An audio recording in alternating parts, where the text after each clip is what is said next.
Mr. President, the appropriations process is officially underway here in the Senate. Last week, the Appropriations Committee held its first markup of appropriations bills for fiscal year 2026.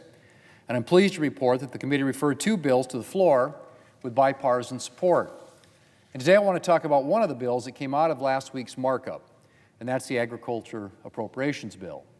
Mr. President, agriculture is the lifeblood of our country. And in places like my home state of South Dakota, farming and ranching are a big part of our way of life. I know how hard American farmers and ranchers work to deliver food, fuel, and fiber to America and to the world. And I know this work can be challenging and at times unforgiving. In recent years, farmers and ranchers across the country have faced some pretty fierce headwinds. Higher input costs and depressed commodity prices strained their budgets, and higher interest rates made financing more difficult. Then there were the supply chain disruptions, natural disasters and drought, and things like bird flu, African swine fever, and the New World screwworm that threaten livestock. Mr. President, just 2 weeks ago, Republicans passed a reconciliation bill that addresses many of the challenges head-on by bolstering programs that farmers and ranchers depend on. But as I said then, farmers and ranchers' priorities are going to continue to be a priority here in the Senate. And the Agricultural Appropriations Bill is an example of that.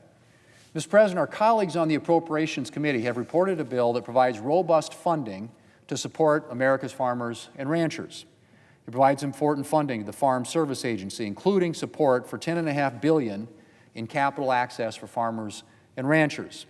And it supports efforts to track foreign-owned land to prevent our adversaries like China from buying up America's farmland. It also makes investment in rural development programs at USDA. In South Dakota, that money goes far in supporting water programs, electricity, and broadband programs in rural areas. This bill also invests in conservation programs, and it advances efforts to help farmers and ranchers get their products to the market.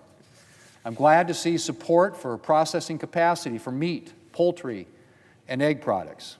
And I'm pleased that this bill also promotes programs that help state-inspected plants operate across state lines, which provides producers with more options for their products and supports smaller processors. The bill also includes funding for the Agriculture Marketing Service to help facilitate greater access to international markets for American agriculture products. And the updated market data that will result from investments in this bill will help farmers and ranchers make better decisions about their businesses. Mr. President, in just the past year, the threat to our food supply posed by diseases and pests has been national news.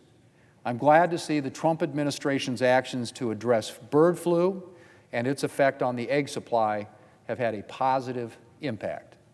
And the Agricultural Appropriations Bill continues efforts to combat bird flu, as well as other potentially devastating threats like chronic wasting disease and the New World screwworm. Mr. President, nutrition is another important part of agriculture policy, and the bill that's been reported out provides robust funding for programs like WIC and SNAP.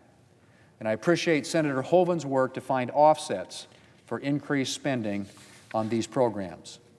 Mr. President, the work of feeding America and the world isn't easy, but I know our farmers and ranchers take a lot of pride in what they do.